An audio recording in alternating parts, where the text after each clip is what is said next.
I think there is a lot of bypassing. And there is a lot of, when you take the spiritual path, everything's love and light, and that's actually bullshit. I think a lot of times people are looking externally for somebody to give them the answer, but really internally we have the answers. A huge part of the process is unraveling your own indoctrination. The biggest thing that holds us back as humans is this perception of safety, but it's an illusion. To do what other people cannot do, you must be willing to do what other people will not do. When we are here, our purpose is very clear: to raise the vibration of the planet and to activate others to do the same. We didn't even know what it meant. What the fuck does that mean? Life's a fucking mystery.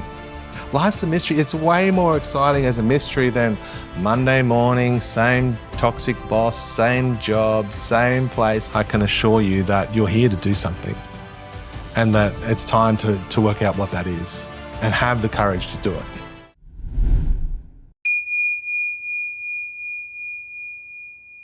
Welcome to another episode of the Humankinder podcast.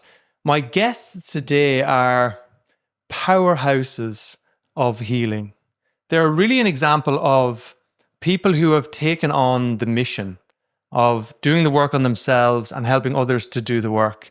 And it's been inspiring since meeting them, to follow their journey on Instagram and just to see how real they are about the work that needs to be done for us to grow spiritually.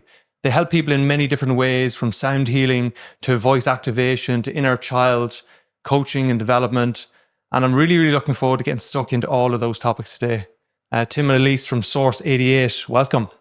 Thank you. Thank you. Thank you. Good to be here.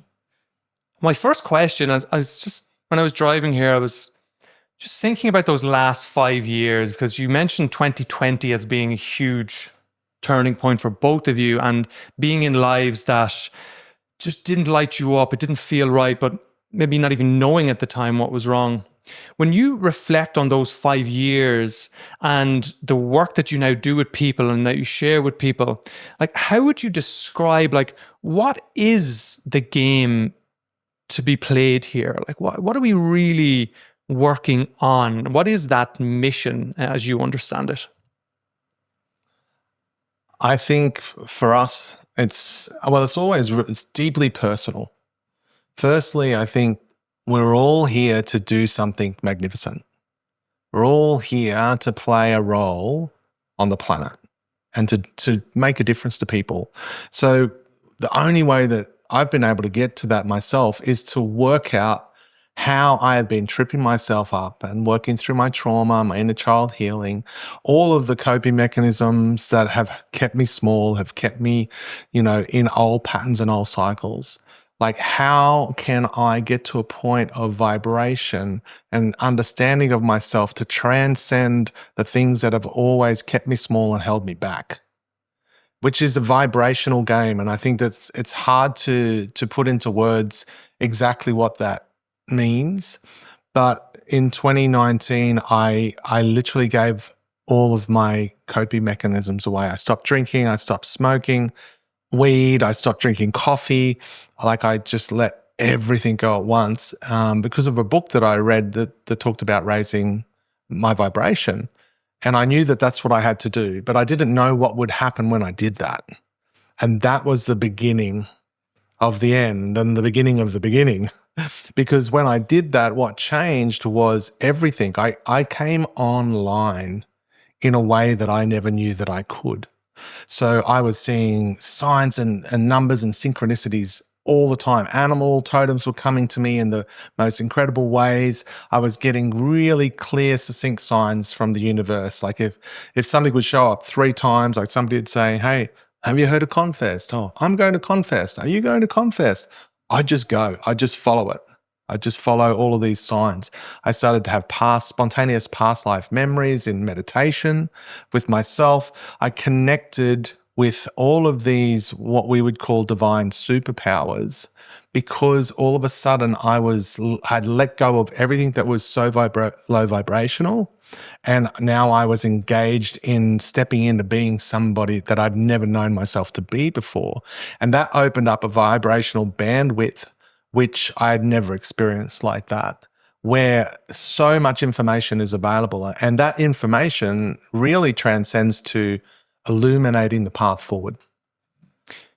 Can I ask you, what would you say to Tim of 7 years ago, 8 years ago, to explain to him what's on the other side, and maybe to share with him what he's currently experiencing 7 years past, 10 years past? How would you say, reach out a hand to him and say, here's what you're in right now, and here's what it could be? How would you explain what's possible?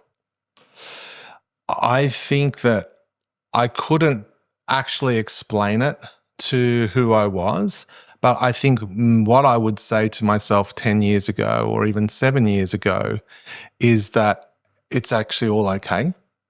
It's actually okay. Everything's okay. Like everything has full body goosebumps. Everything that I have been through and gone through, and all of the unsuccessful things and all of the trauma and all of the betrayal and the cheating and all the things that I've done has been done to me, and the drugs and all of the crazy stuff, all was a part of my purpose here. So it's okay. It's actually, everything is okay, and just keep moving forward. And I was moving forward even then, but I hadn't got to a turning point that was ugly enough and bad enough for me to make the changes that I could do to step into who I've become. So I think maybe just reassurance, just simple reassurance. And I think that's important to know that everything, our belief is everything that we do here is a part of something greater, and it has learning and it has purpose in everything, the ugliest part of it and the most beautiful part. Yeah, beautifully said. It's difficult when you have never experienced health to know what health feels like. And I reflect on my own journey of starting with personal development, which was like, well, could I go to the gym and get in shape? And that was just such a huge win then, like to battle for years to find that, just to get your foot on that ladder and to see that any small attempt to improve, to heal yourself, to work on any of those patterns is really a positive direction. And, no matter where you are, just keep going. I think that's a beautiful, hopeful message. Yeah. Elise, what would you add to that? Or would you articulate it differently? Yeah, I feel like sort of like adding on to what you've just said as well, that it has to start with us. So the journey and our path, I feel, if I look back for myself, in 2018, before we had met, I had actually checked myself into a mental health hospital, and I was struggling with suicidal thoughts, anxiety, depression, self-harming, was in an unhealthy relationship, which was, of course, just mirroring and reflecting to me I was in an unhealthy relationship with myself. And so in that hospital, it was quite incredible. They had a lot of psychoeducational topics. They got us meditating every single day. They also got us connecting to our version of spirituality, which was new to me. I felt I was very disconnected from who I truly was, and I had all the facade and fake tan, and I was a PT, and I had all the gym stuff going on as well, and it was all very physical based. But in that hospital, it was like I had an epiphany that every relationship I'd been in up until that point, there was one common denominator, and that was me. And so for the first time ever, that was where they actually supported inner child healing. And that was a huge awakening for me in recognizing stories I'd taken on and made my story, and was fulfilling that in my life, and then getting to see that actually that didn't resonate anymore, particularly that family was everything. Whereas underneath all of that, when we'd come together, it was the safest relationship I'd ever been in to actually start to have memories surface of sexual abuse within the family. So there was this unraveling and recreating actually what, for example, family meant to me. And then from that space, I think I was able to, I almost see this vision of like digging out the soil and like planting my roots, not just blowing around crazily in the wind of everything I'd been told I was. And from that moment, the meditation was key. We meditate every single day now, and it is our medication. And so from that, I feel like I could anchor my roots down, and then that started me on the path to follow the signs and the synchronicities and to start to uncover the truth of who I really was underneath all the armor, all the trauma, all the protection and coping mechanisms, which essentially led us to all the roots to actually meet.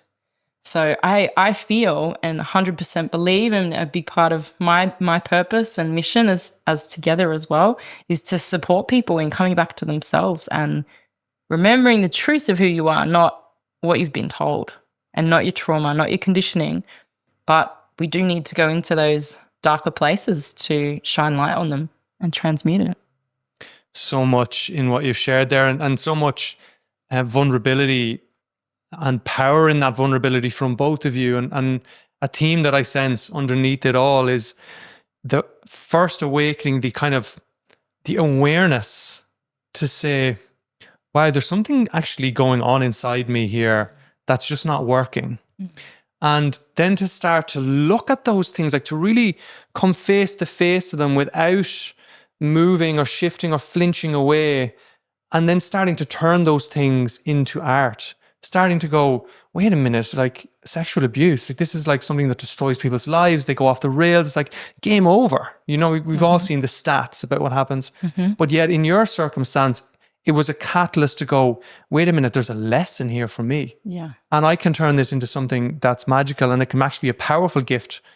You know, and same in your story. And there's something in that. And I want to come back to what you said about raising your vibration, because we're in this paradigm at the moment where a lot of people are waking up to self-work through psychology. And self-work through psychology is about getting your needs met better. It's like, I don't feel like I get enough respect. Well, where can I go and feel more respected? How do I arrange the external a little bit better? And do I have some techniques to cope? But you're talking about something I sense a bit deeper than that, which is calling on our vibrational nature. And so I'd love you to just unpack that for someone who's just listened to that and gone, what do you mean raise your vibration? That's just, I can't grasp that. Yeah, I love it. And I think the one thing that's really fascinating about how we talk to it is in a really kind of linear fashion, which it's seriously not, right? But our minds just want to be able to connect with something, a vision of something that can really give us a deeper understanding of that. So I kind of explained it to myself essentially originally as like, imagine if we were like a tower, right? And there's a tower which is for communicating, and it's like radio stations. So down here you've got maybe low vibrational stations, which might be fear, guilt, shame, abandonment, right? But as you shift your vibration, which is really done in all the realms. It's done in the physical realm, the mental realm, the emotional realm, the spiritual realm, by shifting your habits, shifting what you spend your time doing, shifting what you believe about yourself and the world around you. Once you do that, you are cycling up this tower into new bandwidths. Right. So once you get past shame and guilt and you start to come into acceptance and love, you are literally picking up different frequencies of communication. The book that I read, which was by a famous psychic, he explained it that spirit is very high frequency and we're very low frequency. So he would raise his vibration and spirit would lower their vibration, and then he could channel messages from spirit. My experience by doing what he said was exactly that. So by releasing all of these, the drinking and the smoking and like hanging out with toxic people, even what I spent my time doing, and it changed everything. And the communication that I got for myself, from myself, externally to myself was in alignment with that. So it really is like turning up a bandwidth, at which point you are able to connect into what I would call the divine stream of consciousness or universal knowledge, right? And that's how my book came about in 2020, was using breathwork and hot baths to literally channel messages that I didn't even really know. I didn't know what they meant. I didn't know what I was saying. So, yeah, it's actually, but if you think about it, we actually do a thing called a vibrational audit, right? Because we have these huge elements of our life, right? If you look at work, right, you spend, say, 40 hours doing something. You're doing something you don't love, you don't believe in, right? You got 166 hours a week. You've lost 40 hours. You've lost a quarter of your time doing something low vibrational. That has a massive impact. If you change that to something that you love, I'll guarantee you that there'll be elements of you that will be so completely transformed that you'll be able to feel, look, and do things differently. Now, if you then go, well, okay, what else is low vibrational in my life? Am I in a toxic relationship? Are my friendships serving me or are they bringing me down? Like if you think about what you do, where you go, you can really actually get a really kind of good snapshot of where you are vibrationally by, do you love it or is it not serving you?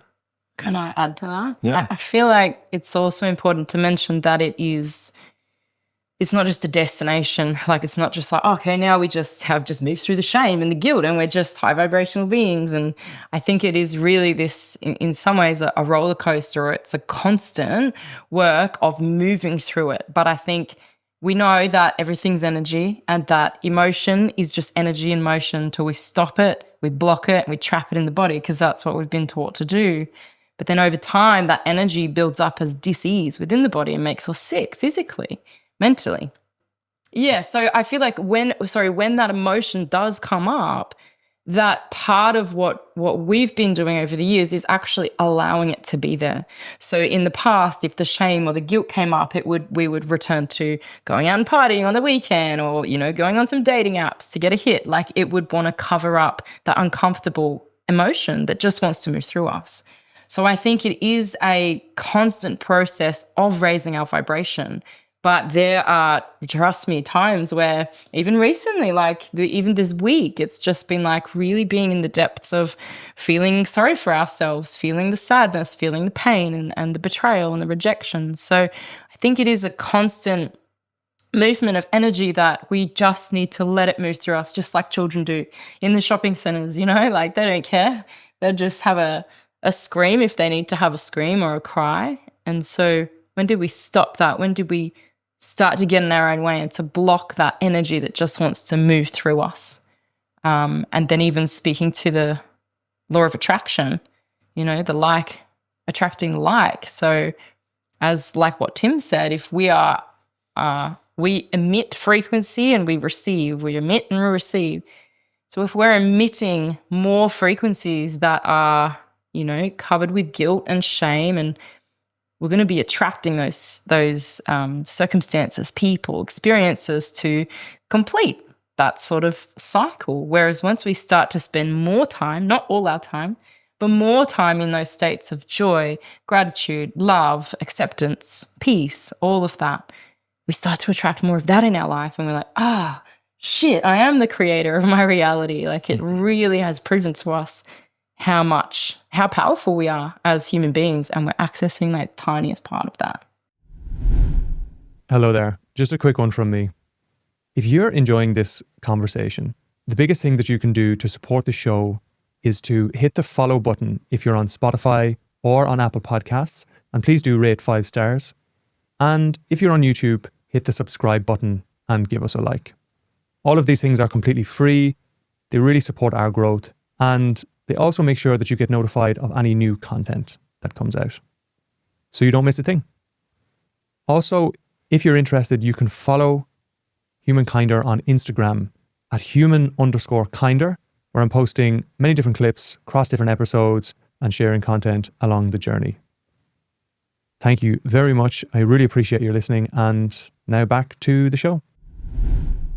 Yeah, I love how you both make this idea of raising your vibration very practical, because you're looking at it and you're saying anything that you can do, whether it's in the physical, it's in the mental, it's spiritual practice, it's emotional, that lightens you up, that makes you feel expanded, is powerful. So if someone who's listening to this and is saying, I just don't like drinking alcohol anymore, it's like, I'm just kind of over it.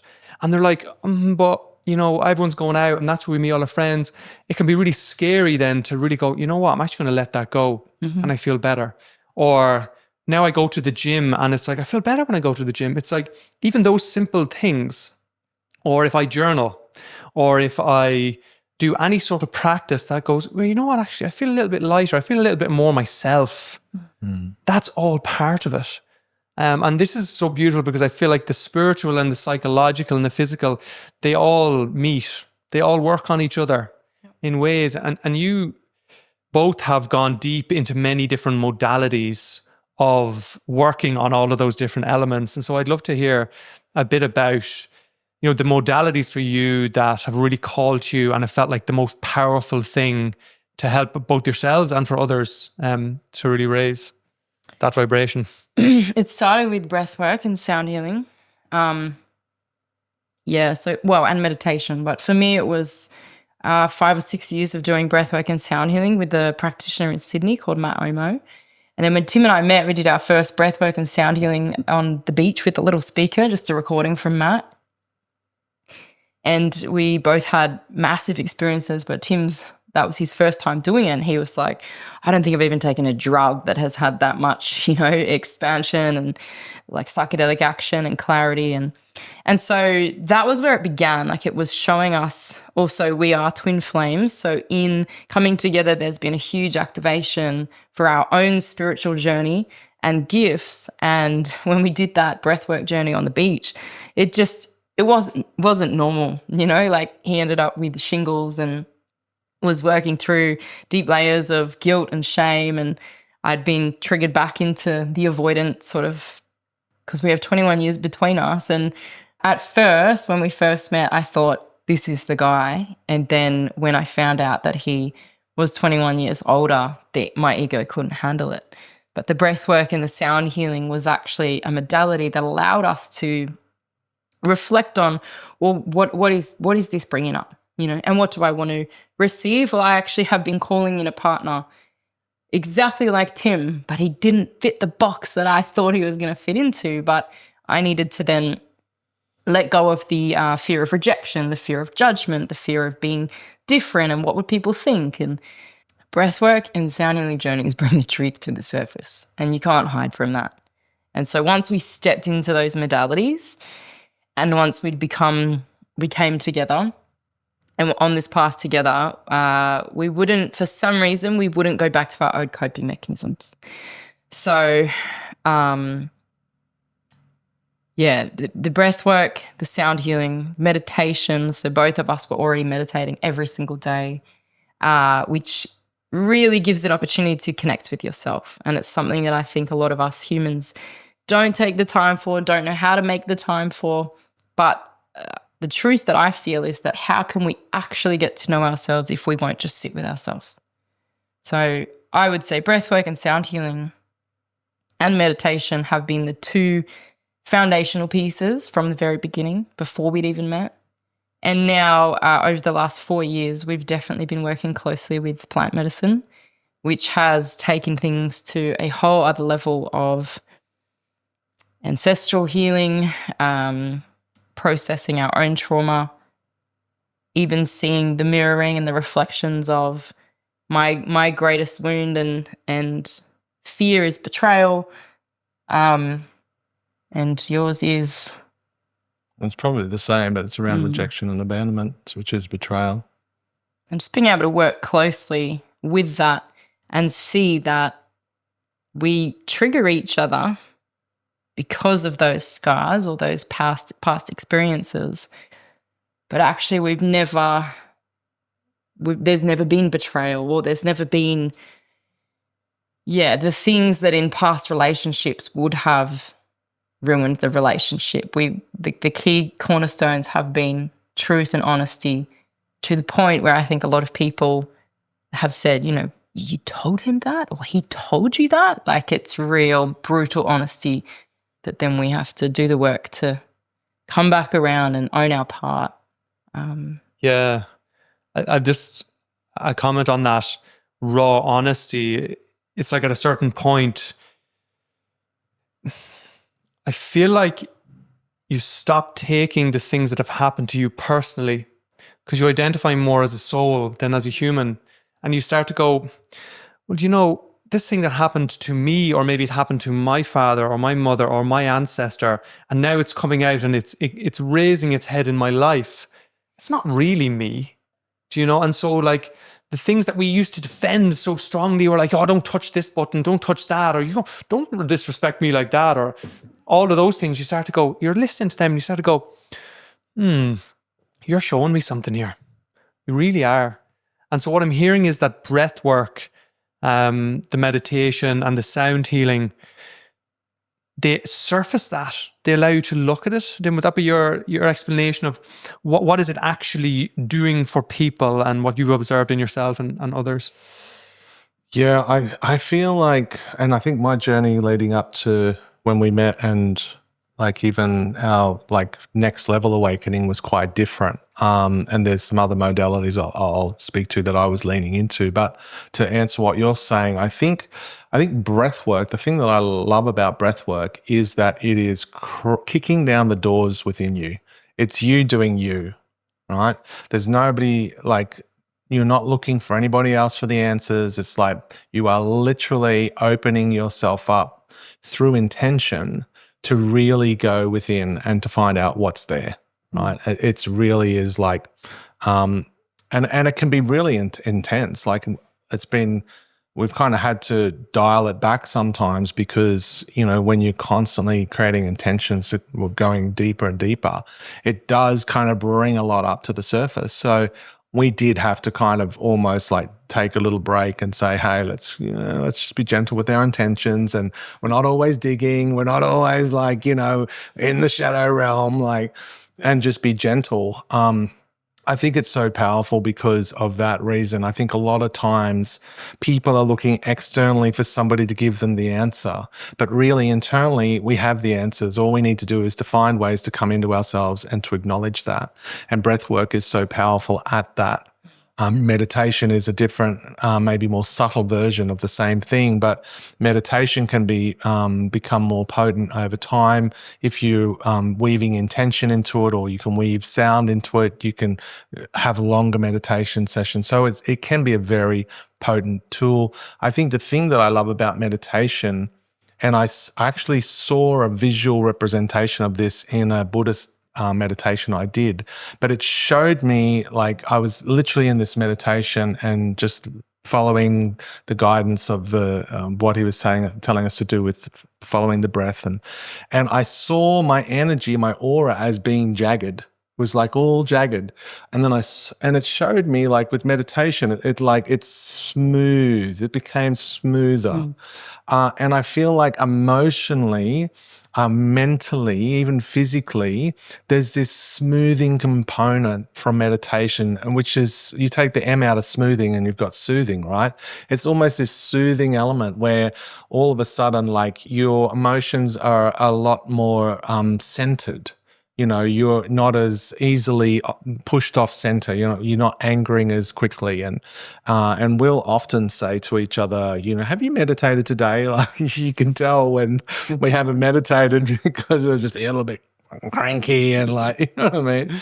Yeah. So I really think that's super powerful on a daily basis. That compounds to like really shifting who you are. I think probably something that for me was a huge catalyst was the journey into learning about past lives.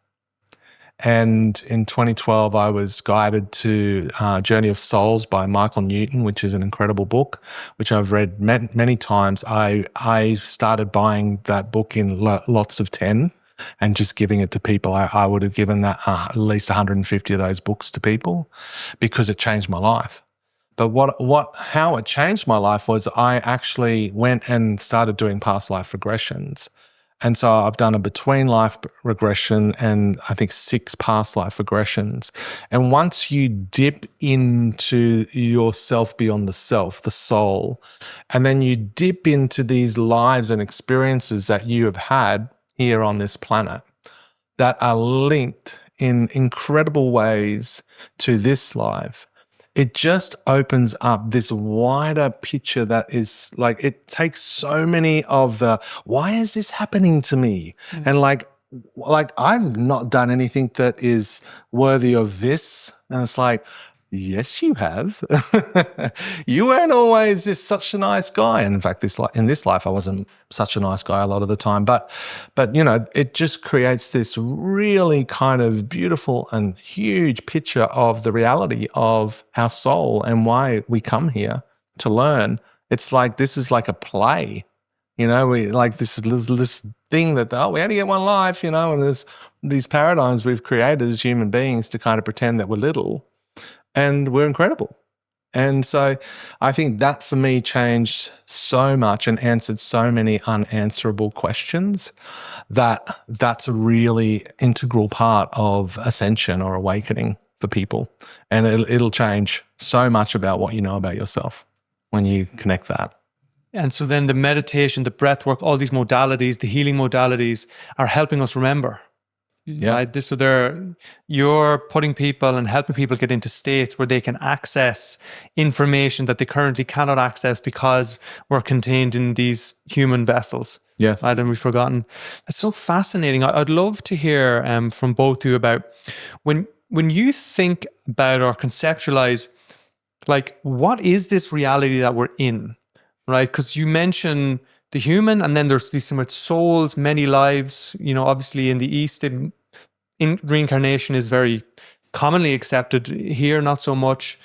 I would love to hear your description of what is this game we're in? What is the structure of reality as you see it? What hints or clues or synchronicities or understandings have you been able to dig out about that?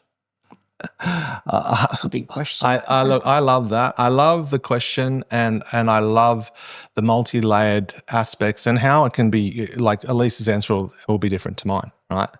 But I feel like, you know, as a soul, like from my understanding of Beyond the Veil, the soul world, for want of a better explanation, where we come from when we're not in human form, is a place where there's no secrets, there's no darkness. We are literally light, and so we have like this opportunity to transcend to this completely dense and heavy world where things are just quite cruel, quite intense, but it's almost like how can our soul really know? How can our soul really have a chance to have a true appreciation and understanding of that truth of total love and acceptance without having almost the polarity of that?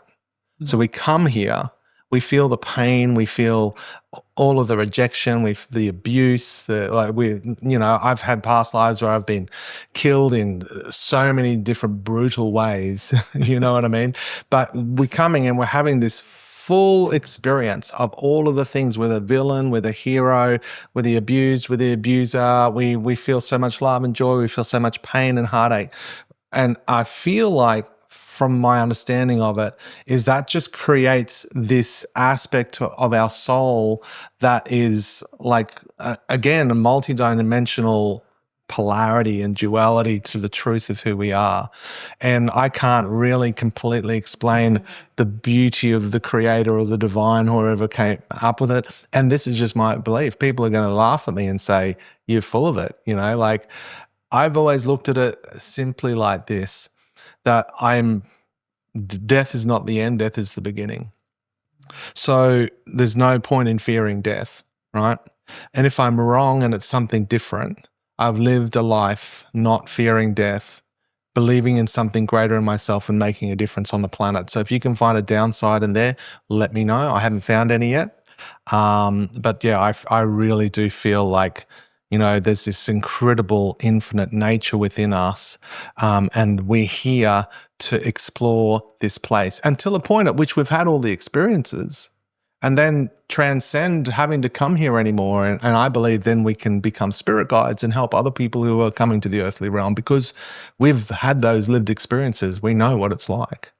And that's just my understanding and my own take on it from from what I've learned and experienced and seen doing regressions. I think past life regressions are powerful because you're having that experience yourself.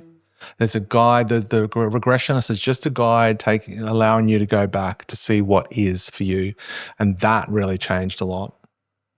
Well, I disagree that I would have a different response. I would keep it the same. I would just add, my understanding from what I've read and what I've experienced in regressions as well is that we, as a soul, we have the, what's it called? Like the conception or the conceptualization, the intellectual sort of thought process of what it would be like to be on Earth.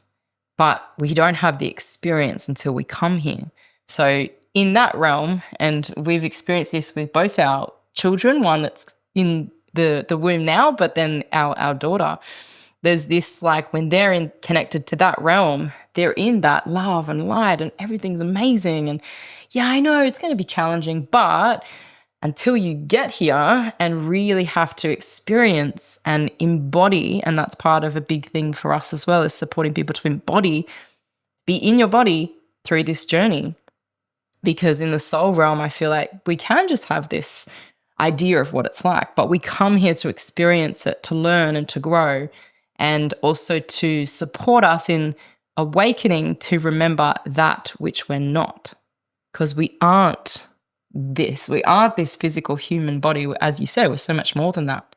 So when we return home, return to the soul world, and everything is oneness, and there is no abuse, and there's no torture, and there's no trauma in that regard, how could we actually know it? We come here to know it and to experience it, not just have the idea in our head and see it, on a screen. That's what our daughters told us. She saw us on a screen before she came in and incarnated. So it's a different experience. It's so fascinating. And there's something about these sorts of conversations and about doing this sort of work on yourself where the acid test, right, is really, how does it feel? Like, how do you feel? How do you experience it? How is your experience of the world changing? Is it getting heavier or is it getting lighter, to use your metrics in terms of vibration? And it just, for me, struggling through all of this and being deeply cynical about it, and be very honest, I'm deeply cynical about all of these things. My experience, having done some past life work and having done some of this work on myself, is that as I stretch more into this space, everything gets better. Life gets better in every dimension. Like, I become more free, I become more light, I become more intelligent, I can see the bigger picture more, I'm much more loving. And that when I really feel into that, like reincarnation, multiple lives, souls, like there's a sense of rightness to it. That's not just, this is a fantasy that we're believing because we don't want to face the reality. Actually, what it does, it allows you to face reality fully and to taste it and feel it and be like, wow, this hurts so much, but also I know it's part of a bigger purpose. And so there's something about that. Like, a mentor once said to me, like, something, no matter what's true or what's not, what you can never take away from you is your feeling in the moment, your expansion in the moment, who you're becoming. And so I'd be interested to know your perspective on, what do you do with the cynicism? What do you do with the fear of waking up maybe and thinking that Hogwarts is not real? Or, it's like that your letter's never coming from Hogwarts. It's like, what would you say to people who are cynical or dubious about this way of being, and they see people talking about love and light and vibration, and they just go like, that just turns them off completely? First, I would start with people talking about love and light, because I think in this spiritual realm or industry, if you want to call it, I think there is a lot of bypassing. And there is a lot of, when you take the spiritual path, everything is love and light, and that's actually bullshit. I think it's the complete opposite of that. Spirituality and the embodiment that we're here to experience is everything and all of it. It's not just feeling amazing and being all love and light and, don't hate your father, or it's like, we need to have these human experiences. So I like to speak to that when people do have this, it's all fluff and it's what are they? Some people call it overly positive or optimism, but it's not real. And I agree if that's the way that you're approaching it. If somebody's questioning it, for me, I would do my absolute best to hold space for them to explore their own world, as you say. So, I'm not trying to push you into any belief. That's the furthest thing from my intention, because I know what that feels like. So what I would love to do is to support you to find what is true for you. So that's okay if you want to sit with, right now, this just all seems like a whole lot of fluff and it's not real and it seems crazy. That's okay. And then let's just put that there for a second. And so what is going on in your world? And I think the more that we give people the opportunity to feel safe, to be vulnerable, they can actually explore their world. And then in that, if they're actually willing and able, it's inevitable that they're going to find that the world that they're in, if they're not in the place that they want to be, when they start to be honest with themselves, they can start I feel like I started to see that I'd tried every other avenue and it didn't work. And like you said, once I started going down this spiritual path, which essentially just started with meditation, so it was more just even connecting with myself, my whole life started to change and I just wanted more of that. So even one big thing we support people to do is to just start meditating 5 minutes a day. If that's all you can do, that's totally fine. Just sit with yourself, set an alarm. It doesn't matter how much you think you're not doing it right. Just sit every day, 5 minutes minimum. And that is, I think it's really about people giving themselves the opportunity to find what spirituality, if that's the word we use, means to them. And that was the gift that the hospital gave me. They didn't tell me what it was. They said it could be a tree, it could be the universe, it could be whatever. It wasn't this is what it is. And so people that are cynical or they're skeptic about it, I think the most important thing is that whoever they work with or talk to shows them what acceptance is, shows them what love and acceptance is by letting them just be how they are, how they feel, letting them talk about it without getting defensive or triggered or trying to prove them wrong. And then in my experience, people find their way just by having a space held for them to go, yeah, let's just explore this. Tell me your world. Tell me what you want. And people will start to come out with things. I've had people start conversations in that way of skepticism or cynicism, and then holding the space for them, I think they start to then come out with more of the truth, like, but I see what you guys are doing, and like it just seems like it's just easy for you guys. Like I could never do that. So underneath, the more you give the people space and the opportunity to unpack it, more of the truth surfaces. Is it about that they don't believe it, or is it about something else? And I think that's where, we can start to just hold space for people's different beliefs and let them find their way. That's the most authentic place to start. I think too, really a huge part of the process is unraveling your own indoctrination. Yeah. Right? Because we all have our familial indoctrination, school indoctrination, our workplace indoctrination, our friend indoctrination. We actually don't really know who we are or what we truly believe. We have taken on a set of beliefs that weren't ours, and we've either accepted them or rejected them. So the first stage really is unraveling, does this resonate for me? I grew up in a very conservative Christian family and it didn't resonate for me. It did not resonate for me. But because it was so intense, I went completely the opposite direction, which was rebellion and drugs and alcohol and sex and all the crazy things. I did all the things my dad didn't want me to do, and then some things he didn't even know that he didn't want me to do. But I had to go through that, then to go full circle to come back to, but hey, what does resonate for me? And I think that was when Journey of Souls turned up in my life, and it was just like the missing link.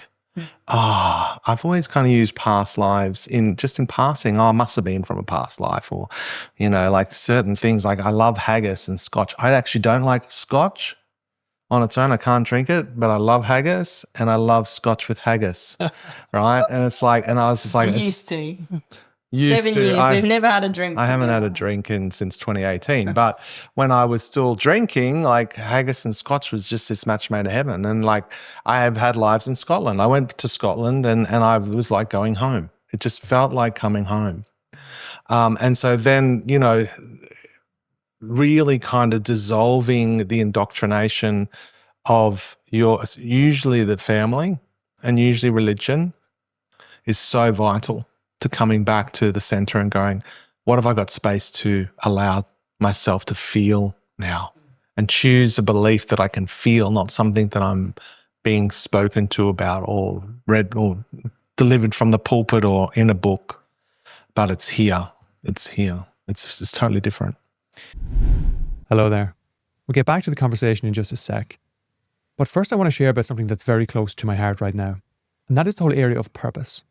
I've struggled with purpose throughout my life, all the way from believing that everything was completely meaningless to really focusing on career and external achievements and feeling that purpose was in proving that I was worthy, to now really understanding that purpose does exist and it's about becoming fully ourselves.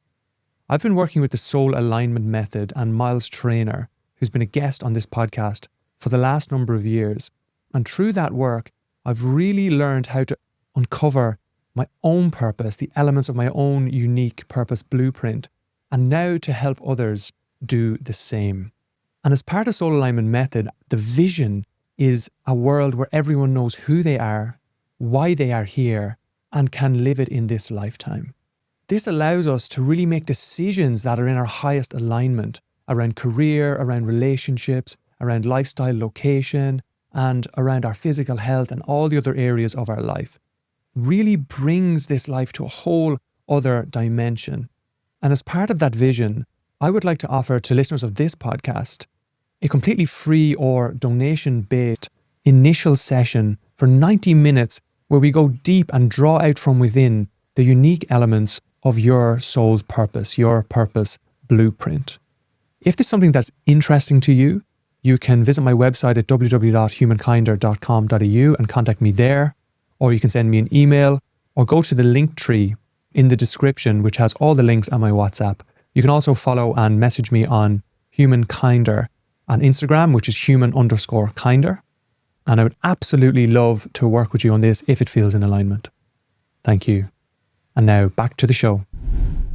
Yeah, like what you're describing is like bringing your own center of gravity back inside yourself and being able to be quiet, coincide, and actually discern whether this thing resonates, it's light, or whether it's heavy, and to trust that. Yeah. Yeah. I feel like we talk about almost like core skills to develop on this mission that we're on. And I love to get really practical on this podcast because I'm a practitioner myself, and that's what I will always be. And I think that you must start there. You have to be a seeker. You have to really want it, because if you don't, then life's all going to come too hard. Mm-hmm. And so I'd love to hear, like, practically things and how you live your life, and like take us inside your experience, even like the type of meditation that you found most useful, how you make decisions. And I've noticed from watching your journey is that you've just have surrendered to life in a way, and you're like not doing the thing what's really planning a million times ahead, and you're living in a very different way. And I feel like people who are on this spiritual path start to move towards that direction. So I'd love to, if you'd articulate the practicalities of that. Mm. I think it comes back to meditation. Like when that is like brushing our teeth. So in the morning we will wake up and we will start. And so now most of the time we'll actually get our journal and we'll write down an intention of what we want to receive. And that can be, especially with things when our life starts changing and we're getting all these signs and sensations and feelings that we need to move, for example. So part of the intention that we set is I want to receive clarity on like, what are the next steps? Show me where I'm meant to go. Where are we meant to live? So writing down intention to receive. And then because everything is whole and we live in a dualistic world, what's the other side of receiving? Well, we need to release and to create space for that which we want to receive. So then it might be, you know, releasing fear, releasing the logical thinking part of it, releasing lack of trust. So we'll write that down before we do our meditation. And I would say 99% of the time now we both use sound. We just plug our headphones in or a speaker. And the sound that we generally use is actually a recording of our own crystal bowl sound bars or drumming or vocalizing. And we will just focus on our breath and listen to that. From that, you know, some meditations will have these huge expansive downloads. It's like, oh my God, I know this is where we're meant to go and this is the next step. Sometimes it can be emotional things come up and just having to sit with that and to feel it. Sometimes it can feel like a complete waste of time, but it's not. And so every morning we do that. We try to aim for a minimum of 20 minutes. When we've been on the road, sometimes that's a little trickier. But when we're grounded and landed, it's, you know, 20 to 30 minutes a day in the morning. Breathwork, bringing the breathwork in makes a really big difference as well. And maybe you can talk to your connecting to the wisdom of the gods. Yeah, I channeled a process last year, I think it was last year, which is called Connecting to the Wisdom of the Gods. And it's an extrapolation of what we do with our breath work. When we do breath work, it has a very simple equation, which is awareness plus intention plus breath work and sound equals outcomes. And those outcomes can be deeper awareness, clarity, action, healing, releasing. It can be a number of those things. It might just be one or two. It's always unique. But it showed me a more potent form of using more ingredients in the equation. So I started doing this process, which came through in a plant medicine journey that it was called Connecting to the Wisdom of the Gods. And what it showed me about that was that it enables us to connect into parts of our consciousness and a part of who we are as human beings, which has been created by gods. But I don't think it's not necessarily just the divine God. It could also be interplanetary species, whether you want to talk about Anunnaki or the Pleiadians or like gods, right? We saw these kind of aliens, for want of a better word, as gods as well. So it felt like a mixture of the two. But so I started doing this meditation, which was awareness plus intention plus sound plus movement plus breath work plus vibration, like toning, literally using my voice, and doing it with sound. And I found what it showed me is there's a vortex that's created using intention. So if you start with an issue in your life, right, you might say, okay, right at this moment, I'm finding I'm really distracted. Right. So my intention would be for more motivation and clarity on what I'm meant to be spending my time and energy on. It might be letting go of, addictions, distractions, whatever. So do this process, create that intention, do all of those things. You end up at a point of wider awareness, right? Now, what do we normally do if we do a breathwork session or something like that? We probably don't do it for another month or 6 weeks, right? So it showed me to, from this wider awareness, create the next level intention, right? So whatever came through in that awareness, it's like, okay, well, what's the awareness and the intention now that we want to work on, build beyond that? And so you're building this vortex from a wider awareness to more clarified intention, wider awareness to more clarified intention, wider awareness, more clarified intention. What I found was crazy things were happening. I was sitting in one of these meditations I was doing, and I was like, literally like I wasn't present. I was overthinking, and it was almost like a part of my consciousness went back and above and said to me, what does this represent? Like all that stuff that wasn't going on. And it was like dissociation. And then the voice was dissociative disorder. I'd never heard of that before. I went and looked it up. It's like, that is pretty much been me for the last 50 something years, right? Totally dissociating. So I literally self-diagnosed myself by using this formula wider awareness. But what I realized was that the movement and the sound and my own vibration and everything else was creating this opportunity for my third eye to open, connect to my crown chakra, and then connect into the soul star chakra, which is interdimensional. So that's where I started then. That's where universal knowledge, divine stream of consciousness was coming from. So I started channeling about this whole process, connecting to the wisdom of the gods. So there are these potent ingredients that we can simply put together that will create crazy outcomes. But I find that I can't keep it going all of the time. I think there's almost like the dualistic nature of this realm. It's like I will lean into it, and then life will happen, and then there'll be a point at which I just can't manage to fit it into my life. And then it'll get to a point where I need to really know something again. I'll lean back into it. And I think it's that kind of like expansion and contraction. I look at it like a jellyfish. You look at a jellyfish, right? It's like it contracts and expands, and we're like that constantly. Like, oh my God, epiphany, breakthrough, oh, pain, fear, epiphany. I feel like as long as we're moving towards the light, expansion and contraction is absolutely natural and normal. But so what's possible is way beyond what we can imagine. But we have to, again, find, and this was something that came through me. It wasn't something that I read in a book or found anything. I'm writing a book about it, but because I want more people to find it. But it's discernment and potentiality of ourselves beyond the construct of our minds by actually extrapolating what we've learned and bringing a deeper sense of awareness to it and using and expanding modalities. Like we have, the way we do our breath work is different to how we were taught, right? If you step into this spiritual journey and you really want to show up, you are not going to be able to sit still. Right? If you really lean into these practices and modalities, you are going to naturally end up in the act of creation and want to expand them as you're expanding yourself. And I think that's the most exciting thing for mankind.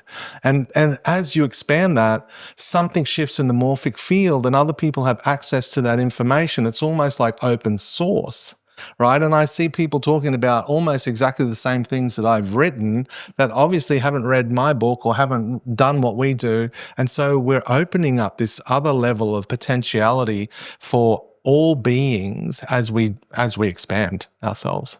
I don't know if that was a bit intense. No, it's so fascinating because what you're both pointing to is like through the daily practices and just practicing meditation, breathwork, and opening and opening and opening. You're reaching towards that which is, we'll use the word higher, more expansive, and you're letting go of anything that's dense. And if you keep reaching for what's higher and letting go of what's dense, who knows where you're going to end up? Actually, you don't even know. No. And the idea is that your soul knows, it's guiding you towards those things. And things like what you described, like methods come true, things start to fit together in ways that are just perfect for you. Yeah. And then you start to share them to other people and go, wow, that really helped me as well. And then you might see that, you'd be like, wow, I just read this book about this ancient yogic practice that they used to teach in the Himalayas. And that's what I've been doing. I've been doing parts of that. And it's like, the information is all there, but it's for those who can experience it.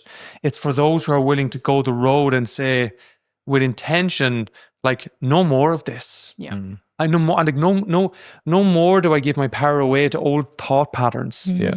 And like I'm willing to do whatever it takes. It's almost like there's a commitment to it, like an extremism almost. Yeah. That when you put it in there, it just pays you back so many rewards. And so, yeah, I love this whole area of the new pieces that we're creating. And Elise, I know you do a lot of work on inner child and then also on helping people uncover soul purpose. And that's been something you've been doing.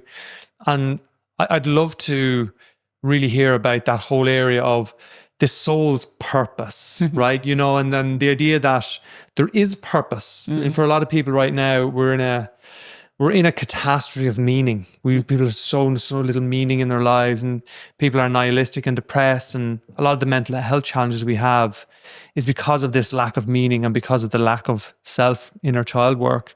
Yeah. How do you go about helping people to understand this whole area of soul purpose?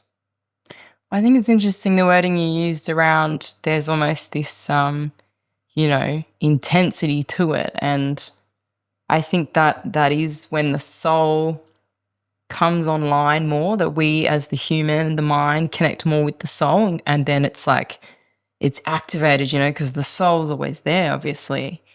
But that intensity and that drive, it's like I see it as pouring petrol into the vehicle, it gives it nourishment, it gives it energy. And so then I think naturally, when the soul is recognized, even if it's on more of an unconscious level, it starts to be able to drive more, So I think, and that's where the inner child work for me comes in, because inner child, from 0 to 7, they've shown that that's where most of our conceptions, beliefs, thought processes about not just the world and whether it's safe or not, but about ourselves are formed. From 0 to 7 is the most pivotal point in our lives. And so from 0 to 7, anything that we've experienced then, it does have much more of a hold on how we perceive ourselves, how we perceive the world. And then the cycles and the patterns that we then, we talked about being emitters of frequency. So what we project or emit to then be able to attract and receive. So for using mine as an example, being abuse as a young child within 0 to 7 and not knowing it at the time, I was attracting more abuse, because it's like I see that the inner child, the part of us that got traumatized or got hurt or whatever happened, is actually constantly trying to seek resolution. And that's on a very, very subconscious, unconscious level. So it's not something that I woke up in the morning and I was like, this happened and that must be why I have this partner right now. Like it wasn't conscious at all. But I couldn't bring my focus and my awareness and my consciousness to it because I was drinking, or I would go out and, my thing was more relationships. So I'd just always be in a relationship. I couldn't be on my own. And then, sex and partying and gossiping and all of those, again, like lower frequency activities or experiences. So the inner child healing work, I feel, gives us an opportunity to give a voice to those parts of ourselves that are actually just trying to get our attention for resolution. So people often say to me, like, I don't see the point in going back. Why? That's done now. Why would I go back to something that was traumatic or it's done? But I see that why we go back there and why it completely not only changed my life but saved my life was because I was so unconsciously repeating these patterns and cycles of abuse that were ruining my life. And until I was actually able to be present with that as a truth and start to unpack that, then the reparenting comes in. So then as who I am today as an adult can start to use the tools and the skills that I've learnt and that the modalities that we're talking about to be able to give resolution to that little part of myself that felt absolutely terrified, that felt rejected, that felt too scared to speak up. All of those parts actually start to get closure at different points on this journey now as an adult. So to me, whenever anybody says to me, I don't see the point in going back, that would be how I would explain it. Then you're just unconsciously creating your reality, trying to seek resolution instead of consciously bringing resolution and healing to the cycles, not to mention intergenerational patterns that just create this big vortex of we're at the focal point of this big vortex from our childhood and then back in our lineage. And right here, we're feeling all of that stuff. And I think now this level of consciousness we're in, you can't really hide from it. You can try, but in my experience and what I've seen, things just get worse and worse. Mm-hmm. And some people are dying. That's how far they're taking it. Yeah, it's you paint the picture beautifully of like the soul, almost like it's pulling you forward. It's pushing you up against all of the different things that you don't want to look at, and they just keep coming round in cycles.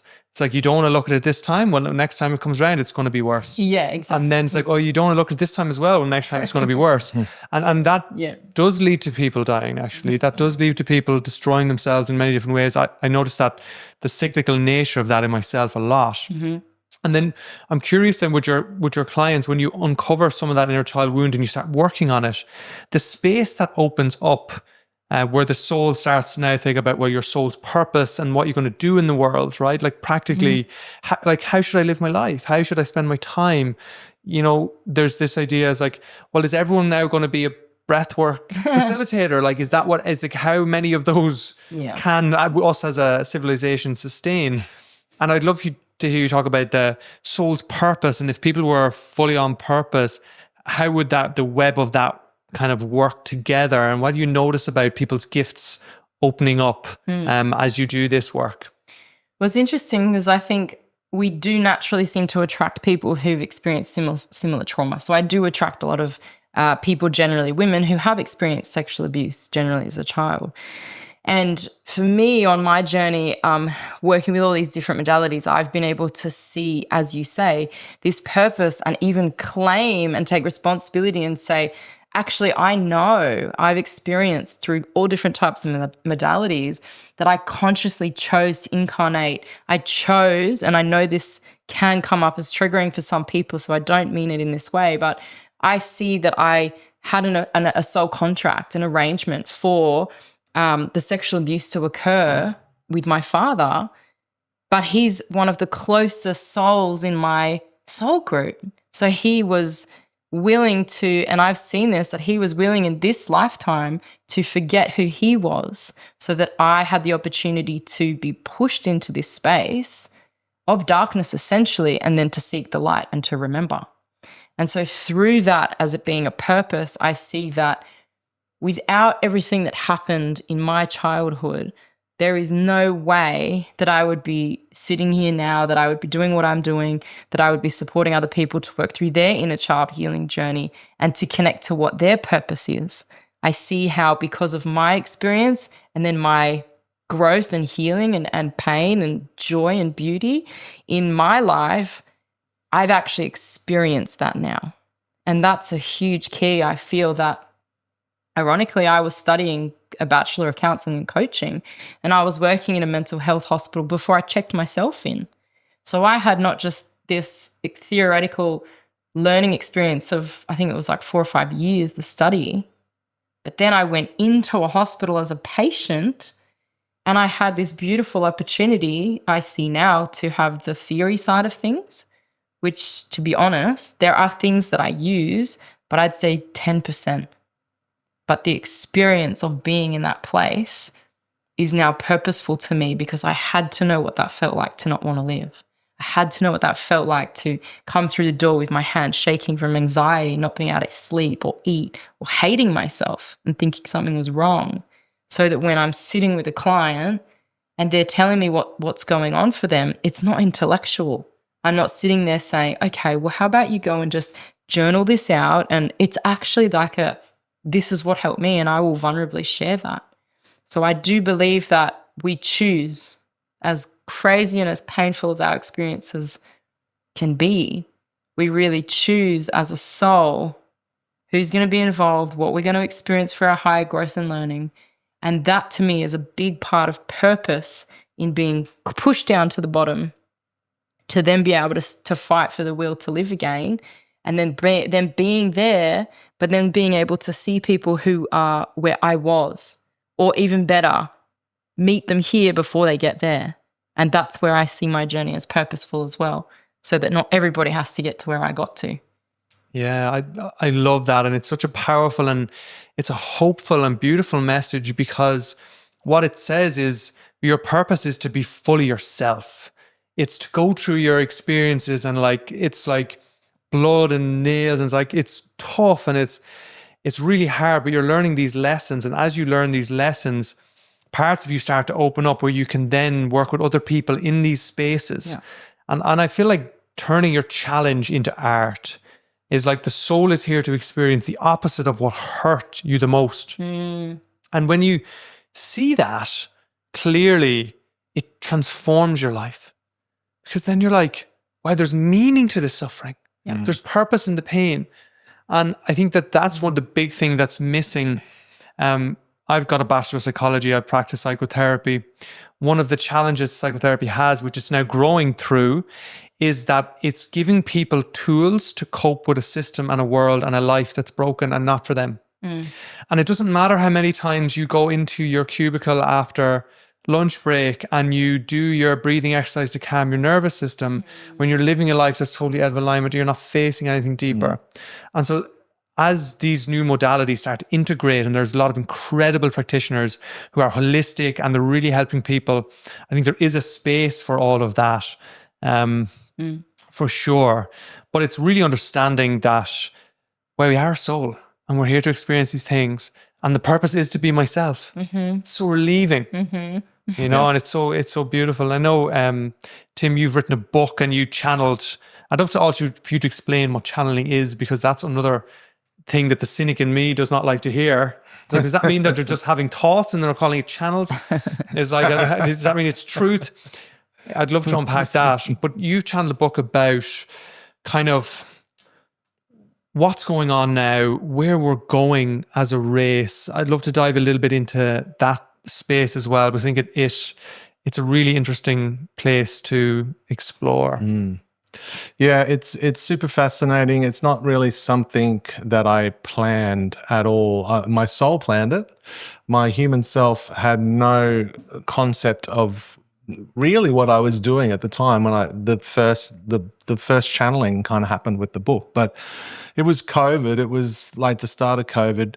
We moved up to the Blue Mountains. We had a whole bunch of signs like to get out of Sydney, which was a very good time to get out of Sydney. We're very thank you for all the signs. And we moved up to the Blue Mountains, and it was something just about being out of the density of the energy from where we were, and we're in nature, and we're elevated in the mountains, and it was like completely different. But I started spontaneously, I can't even tell you why, running hot baths, like super hot baths. We had this friend at the time who gave us this huge big container full of magnesium and frankincense oil and all these essential oils. So I was putting all this mix into the bath. You're turning yourself into a battery. Right.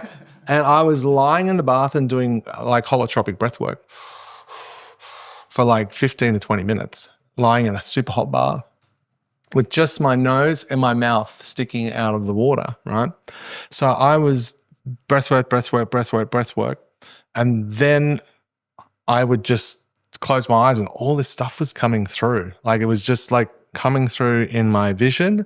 And so what I started to do was I started to hit my voice recorder, I audio recorded, and I just spoke. Lying in the bath, whatever was coming through. So I did a whole bunch of recordings, like there's heaps. And by the end of the recording, I'd hit stop and I'd be like, I'm not really sure what that was about, right? But then I persisted, and just kept on creating these recordings. It was a bit weird. I didn't really do anything with them until 2021, and I was running a breathwork facilitator training program, and I felt called to talk about these channels, and so I started to transcribe them. Just direct editing, like just word for word what was coming through. And they all followed on from each other in this message, right?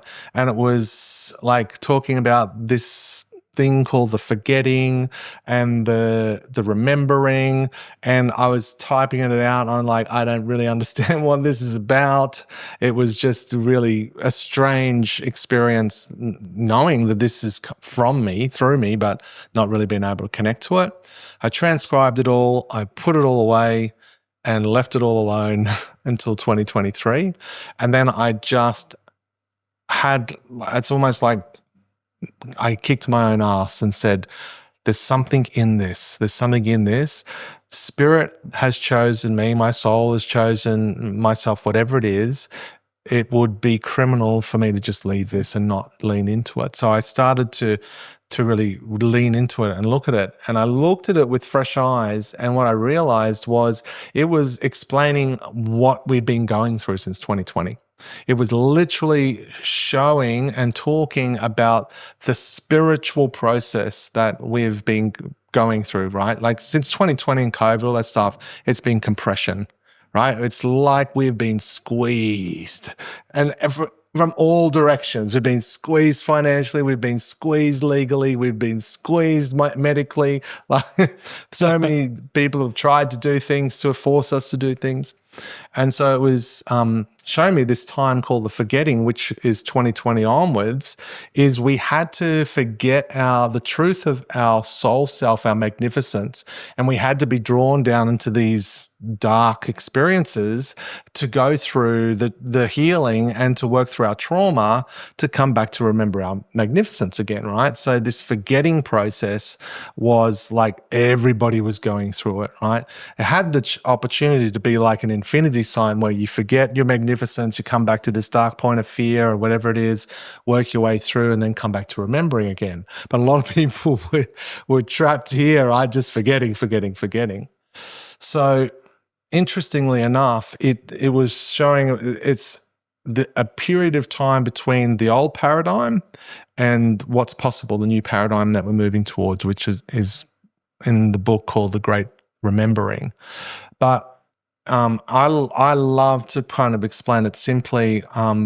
The way a guy I heard at the Cosmic Consciousness explain it is we're moving out of the Piscean age, and he said the Piscean age represented in words was I believe.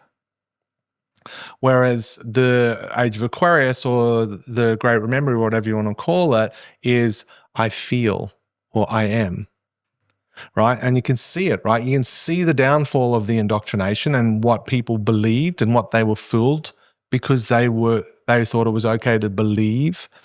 And now we never got fooled into any of that COVID stuff because we intuitively knew and felt what was off and what was not. Mm-hmm. So the back end of it is this: we're moving towards an opportunity for the Great Remembering, and it talks to the 6 pillars of remembering, which is I am Source. I'm an extension of Source energy. I am an extension of the God.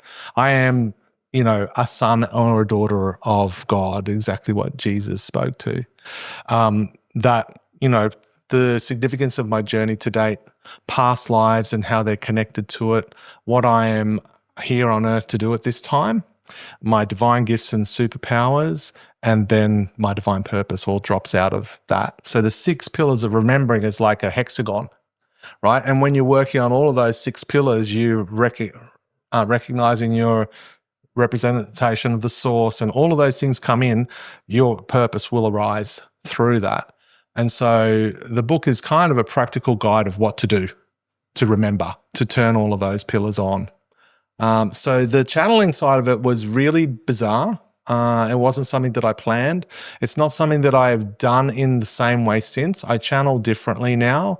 I think connecting to the wisdom of the gods has been kind of like a real catalyst for channeling, but it's a lot less physical. Like I'm not in a hot bath. I'm not putting these salts and stuff and not having to do full-on breath work. So it has evolved. But yeah, it was just a pouring through of information beyond me that I couldn't connect with for 3 years. Mm. And then I was able to edit it out and to create it into something that people could read as like a reference guide, really. I just reread the book for myself. The book is for me. Ultimately, I wrote that book for myself. And I had to read it again because what was in that book is actually what we're meant to be doing right now, which is our next program. It's literally in the book. It's like I'm reading the book going, this is exactly what we are doing right now. So yeah, it's pretty wild. Yeah, it is. It's wild. It's fascinating. And this whole area of channeling, for me, it's like what I'm learning about it is it's different from just, thinking a thought or different of imagining something in the mind. It's like there's an intuitive knowing or intuitive sense of rightness to it. And it doesn't mean that it's, it's absolute truth and and everyone should believe and all this sort of stuff. And like, there's no dogma about it. This is what's really right for me to receive right now. And it may be for others. And again, it's being able to really test that yourself with resonance and know, wow, does this information, does it make me feel expansive? Is it purposeful? Or does it make me feel really heavy? You know, am I not ready to see that? And if there is the heaviness coming because I was raised in a Christian background and they don't believe in any of this sort of stuff?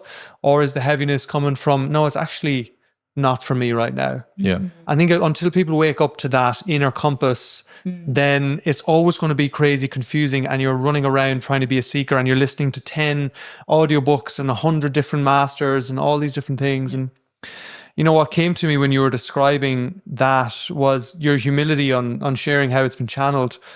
And it brought to my mind a quote, which is part of a larger poem, but it's like, our deepest fear is not that we're inadequate.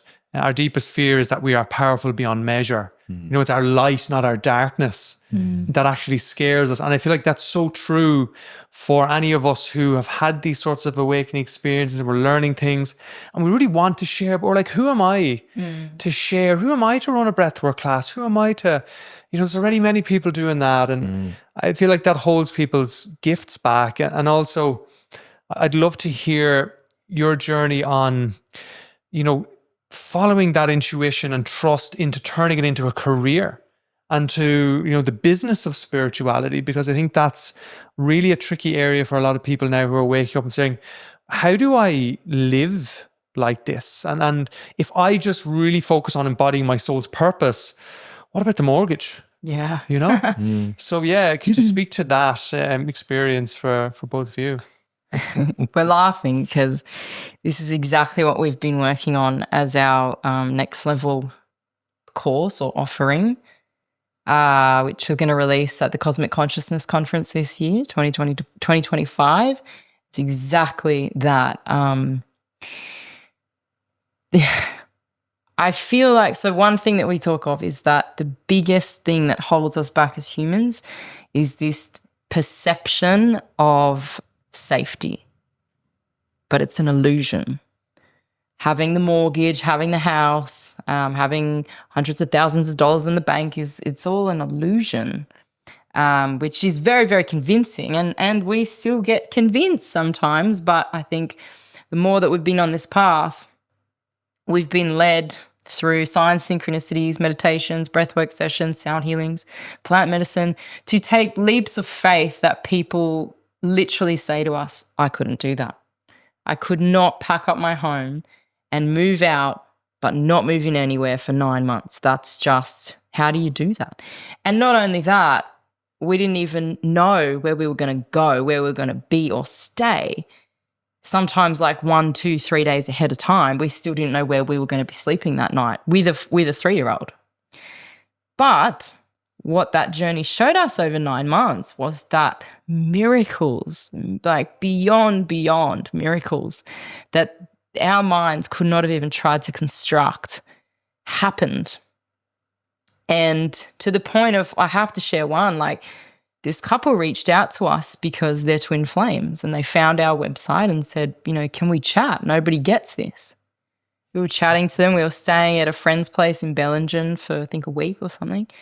And we started sharing our journey and how we didn't have a home, but we were just following the signs and the guidance. And anyway, we got off the Zoom call that night. We had an email from these people who we'd never met. We just did a Zoom call with them. An email the next morning saying, hey, we want to offer you our place to stay. We're not going to be there for this week. It tees up with when you're going to be in Sydney. Literally met the guy, and he handed us his keys to his apartment. I get goosebumps. And so these are the type of miracles that happen that we get to experience on this path. And I think for me, it really anchors such a deeper sense of trust in something greater out there. It is not me trying to control, which was a huge and is a huge coping mechanism in my realm. It has been control to try to control everything. But now it's stepping out and getting into our van, which was also part of a miracle that we got, which we can sleep in, and going, right, where are we going today? Where are we sleeping tomorrow night? And so having the courage, but also a really deep sense and trust in your faith in you'll always be supported, you'll always be protected. And that's something a shaman once said to me, like, as long as you do your spiritual work, you'll never go homeless and you'll never go hungry. You'll always be protected. And it has resonated so true to the T. Miracles. We'd have $5 in our bank account and someone would buy a set of bowls. Or there's just these crazy things that happen, that do always happen when you follow this path. So to answer your question, I feel like to step into fully doing your purpose and following the spiritual path, following your soul's calling, whatever that is, you have to be willing to let go of whatever you have as a perception of safety, whether that be financial, whether that be the ties to your family, thinking family is the most important thing and I can't stray from them or their religion, or even though there's a part of you going, something is not right here, like I want to go there, but I'm feeling held back here. Until we're ready to actually let go of that illusion of that's safer to stay here rather than follow what feels right for me, that's the key. We have to do that. And that's a huge part of our passion and purpose, is to support people to take those leaps and then essentially to build the evidence for themselves that when they do that, they are experiencing miracles. They are experiencing divine support from source, from whatever they want to call it, the universe. And I think that's a big thing that does hold people back, because they want this experience that, you know, you're so lucky, you do what you love and you work with your husband and you have each other through these challenging times. And that's a video we did recently, which was it's not luck for us, but it has to be a commitment to ourselves, a commitment to our soul's purpose and mission, and to the work, and to show up regardless of all the fear, of all of the things that seem completely illogical, like, oh, but I might get rejected by my family. And, you know, like all these things that some people will literally say to us, I just couldn't do that. I just couldn't, but good on you. But I wish I could go and do sound healing every week as my job, instead of sit at a corporate desk 9 to 5 and not, you know, put my children in daycare and not get to spend time with them. So it's not luck. It's about choice and awareness. And yeah, again, if you want to step onto this path, you have to be willing to even just be honest with yourself at, well, what are my perceived illusions of safety? And then what am I willing to sacrifice in order to try now to follow these signs and synchronicities? And it will show up for you. Always does. If you say, right, show me, universe, I'm going to not go out drinking tonight. I'm going to actually stay here because this is what feels right. Show me a sign that this is, that I can trust. And it will happen. Happens for us all the time. And that was how we met. That was how Source 88 started. And that's how we do what we do. I'm pregnant. We were like one child, one and done. But here we are. Yeah, it's so powerful. And Tim, I'll come to your response in a moment. I can't help but, as you're articulating that and hearing about navigating and different signs, just really just feeling the energy of that from you is like the faith, the surrender to it, and the recognition actually that I don't need all of this other stuff in order to be okay. Actually, I'm okay anyway.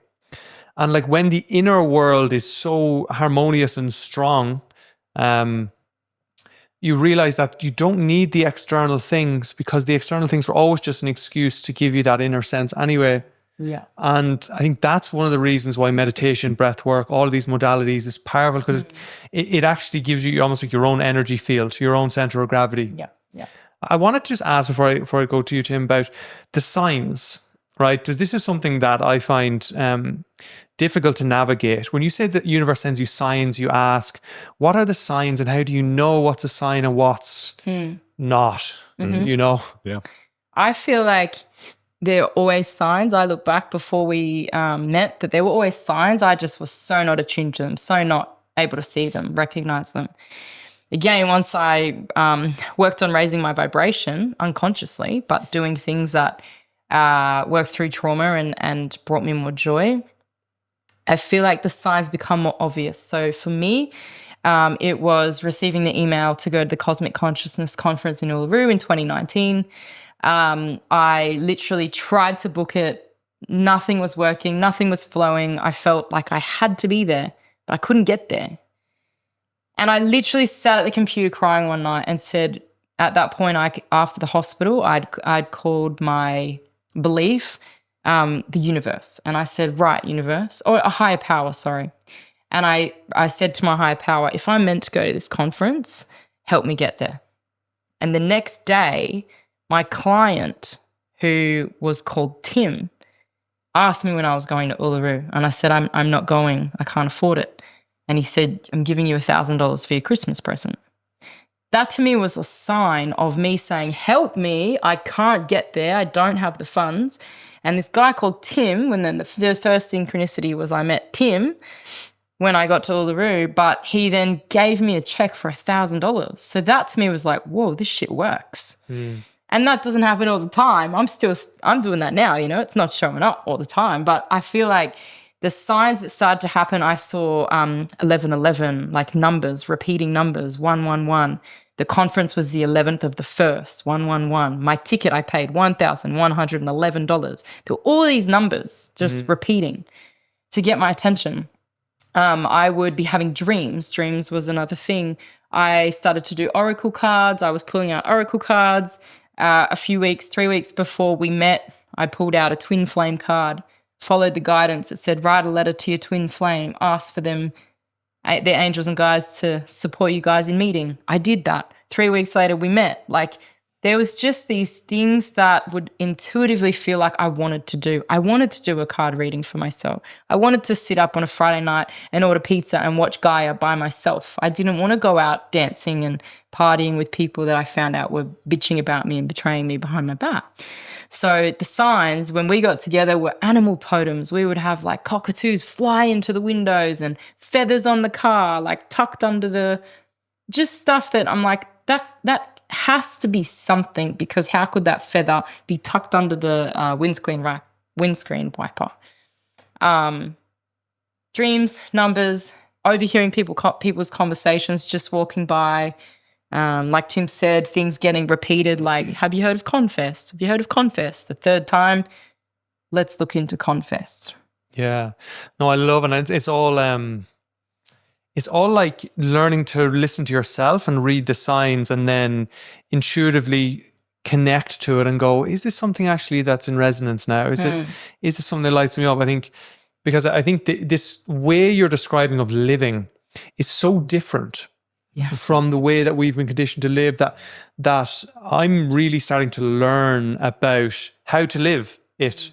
And it's not just easy. It's not just like, oh, you just go out. It's like, no, there's knowledge here. There's ways to understand these sorts of signs. There's ways it can go wrong. Definitely you can go and you can be going into all sorts of places and ending up like, talking to, yourself in your head and doing all these sorts of crazy things to yourself. And like, you can really get lost here.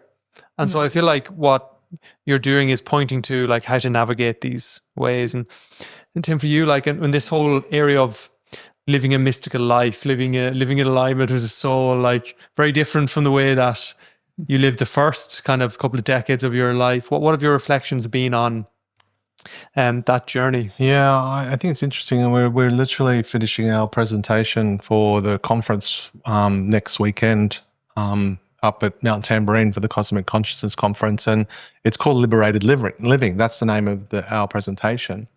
And I think the thing that we had to do, and we have to continually do, is again coming back to unraveling that indoctrination of what's important. It's like we made the decision that this is what we are here to do, and we will do anything within our power to deliver on our purpose, right? Whatever that is. We'll overcome any challenge, because there's nothing else that we would rather do. All right. And we have had to come over some huge challenges along the path, and have been divinely supported through all of them. But I feel like the liberated living piece is stripping away so many of the lies and indoctrination that we've been told about stability, about safety, about what we truly think we need, about how we live. Like, so much, people don't spend a lot of time in the present. People are always saving for someday, setting themselves up for something. Like, our most precious asset are our children. And yet we live in a society now where you just give them away from almost the moment they're born to people who are on low paying wages to look after them until they go to school. They're being like, their indoctrination is now like 17 years by the time they get to 17, and it's like we've lost sight of what's truly important. And we've lost sight of living in a way that's congruent with that importance, right? Because you don't need all these things. You don't need all these houses. You don't need all these toys. You don't need all these motorbikes. Whatever your thing is, you don't need all that stuff. Your kids need you. If you want your children to grow up and be ethical and moral and be beautiful, spend time with them. Show them love. Give them safety. Like, things are not safe. You not being there is unsafe. So it's almost like we've had to like flip everything. It's like an inverted reality syndrome, right? So it's like inverting like what people have been told and sold and finding our way back to what feels true. And for us, that's really traveling light. That's like going where we're guided to, and we've done so much traveling this year. And it doesn't always make sense. Logically, it doesn't make a lot of sense. But I think there's some really kind of simple divine guidance that has come through for us that keeps us solid and strong. And that is, to do what other people cannot do, you must be willing to do what other people will not do. Right? And most people will not let go of their safety, their perceived illusion of safety. You can't claw their fingers away from their job or their relationship or their whatever it is that's low vibrational. That they're comfortably uncomfortable. And whilst a part of them is calling themselves forward to do something more, to make a bigger difference in the world, that safety piece is so strong that they get trapped there. And so, like, literally in our presentation last year at the conference, like, Spirit showed us, like, I was always like, when you take that leap of faith, there's always a safety net. There's always something there to catch you. It's like you're taking a leap of faith off a cliff and there's all these clouds. You can't really see what's there. You think you're going to die, right? You don't die. There's something there that catches you.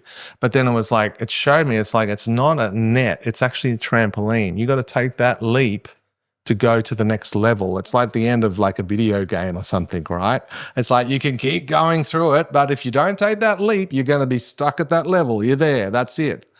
So it was like, oh, wow, right. So yeah, I think we probably live a little bit more extreme than maybe a lot of people could or would do. And your purpose may not be that, right?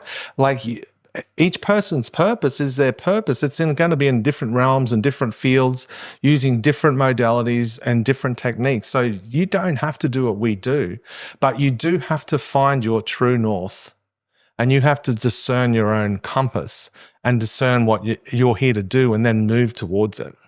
And we are here. Our purpose is very clear. It came through before we were doing this work. And it was, we're here to raise the vibration of the planet and to activate others to do the same. We didn't even know what it meant. What the fuck does that mean? And then we sat with that. And then as we've grown and our business has grown, it's so very clear that that's exactly what we're doing. And now that purpose has extended and it's grown, because what happens when you raise the vibration of the planet and you activate others to do the same? Well, the byproduct of that, or the birthing process of that, is that you are creating the new earth leaders, right? So we're here to help birth new earth leaders, which is bringing people online, bringing people into their purpose. So like, that's the next phase for us, is like, next level up for us is helping other people to peel those fingers away from those illusions of safety and to take the leaps. And do what you're asking. That's why we laughed. It's like, that's literally, and for us, that's again another sign, that we're on the right path, and that what we are about to launch in December is exactly that. People are like, I'd love to be able to do what you're doing in my own way.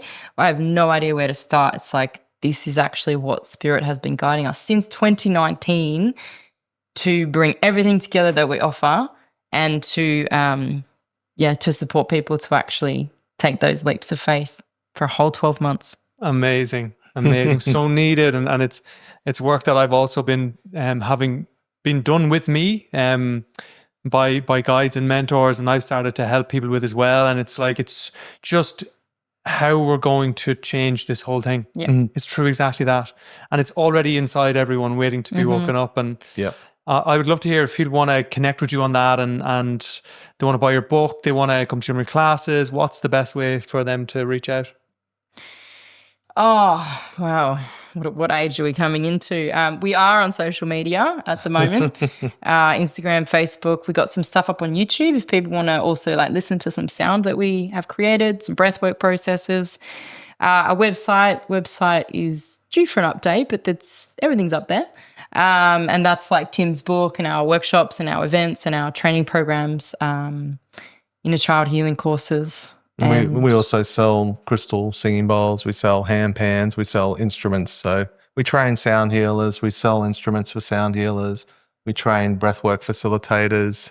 There's a lot that we do. Beautiful. And the book is A Hitchhiker's Guide to Ascension. Yes, the book is The Hitchhiker's Guide to Ascension 2020 and Beyond, the not so subtle art of awakening. Nice. And that's a little bit of a tongue-in-cheek to The Hitchhiker's Guide to the Galaxy, which was a fantastic book series and a movie. And yeah, that's actually up on Amazon and Lulu, but you can also get a hard copy through our website, source88.com.au. Nice. Well, I'll drop all the links for people. Is there any message you'd like to share, anything you haven't shared that you wanted to? Just as we finish here. Absolutely. If you're watching this and something triggers inside of you, like, you know, the signs are the feelings that you get when you're just like, why does something come up on your screen sometimes? Why is that YouTube video come? Why does that friend send something to you, goosebumps just talking about it? Like, if you want to live the life that is on purpose and out there making a huge difference in the world, then you need to start honoring those feelings and just following them and seeing where they take you. Life's a fucking mystery. Life's a mystery. It's way more exciting as a mystery than Monday morning, same toxic boss, same job, same place. Like, you know, our life is an adventure. Our life is a bona fide adventure every day. You know, with the 4-year-old in tow and another one on the way. And it's like, you know, I think we kind of walk the prophet's path. And we don't expect everybody to do that, but I can assure you that you're here to do something.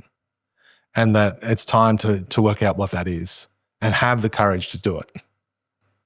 Yeah.